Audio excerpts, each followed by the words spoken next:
जलियांवाला बाग का वो स्थान जहां लगे वीर बलिदानों के नाम, जो याद दिलाता है कि हमारी आज़ादी के लिए कितनी बड़ी चढ़ाई गई थी। साल 1919 एक ऐसा साल जो भारत के इतिहास में हमेशा के लिए लिख दिया जाता है। ये स्वतंत्रता के लिए लड़ते हुए लोगों के बलिदानों का एक ऐसा किस्सा है जो कभी भुलाया नहीं जा सकता।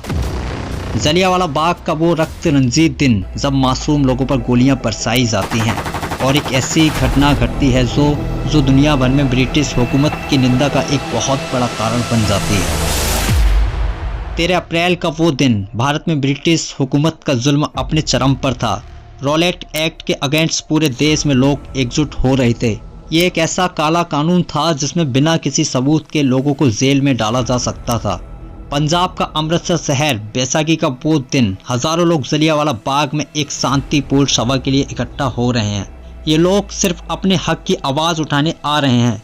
लोगों के पास किसी भी तरह का कोई हथियार नहीं है, बस एक दूसरे के साथ कदम से कदम मिलाकर खड़े हुए हैं। वो सिर्फ ब्रिटिश हुकूमत के इस अत्याचार के खिलाफ अपनी आवाज़ उठाने के लिए आए थे, लेकिन उन्हें क्या पता था कि उस दिन का सूरज उनके लिए आखिरी दिन होने वाला है। जनरल डायर एक ऐसा नाम जिसे सुनकर आज भी लोगों का खून खौल उठता है। उस दिन डायर अपने सैनिक को लेकर जलियांवाला बाग के एकमात्र रास्ते को घेर लेता है और बिना किसी चेतावनी के लोगों पर गोलियां चलाने का आदेश दे देता है। और उसके बाद जो होता है उसे सुनकर आपकी रूह कांप जाएगी। गोली की आवाज़ और लोगों की चीख, अमृतसर का पूरा माहौल बदल जाता है। बाग का वो इकलौता रास्ता जहां से लोग भाग भी नहीं सकते थे, वहीं ब्रिटिश फौज अपना हमला बोल देती है। बिना किसी को छोड़े और बिना किसी दया भाव के जनरल डायर के फौजी उन मासूम लोगों पर 10 मिनट तक लगातार गोलियां चलाते हैं।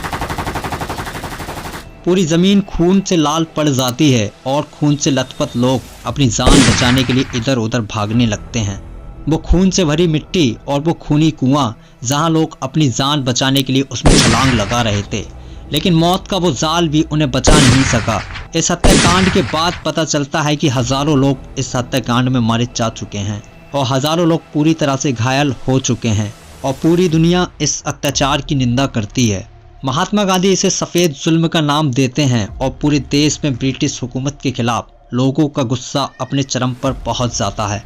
जलियांवाला बाग का ये हत्याकांड एक मोड़ बन जाता है भारत के स्वतंत्रता आंदोलन का। लोगों ने ठान लिया था कि अब अंग्रेजी हुकूमत का अंत होना अनिवार्य है। ये घटना न सिर्फ एक क्रूर हकीकत थी, बल्कि एक प्रेरणा थी सभी देशवासी के लिए कि अब समय आ गया है अपने स्वतंत्रता के लिए पूरी ताकत से लड़ने का। आज भी जलियांवाला बाग का वो स्थान हमारे दिलों में एक गहरा दुख और गुस्सा जगाता है। वहाँ लगे वीर बलिदानियों के नाम हमेशा के लिए याद दिलाते हैं कि हमारी आज़ादी के लिए कितनी बलि चढ़ाई गई थी। जलियांवाला बाग हत्याकांड सिर्फ एक घटना नहीं, बल्कि एक यादगार है उन सब लोगों के लिए जो अपने देश के लिए अपनी जान तक कुर्बान कर गए।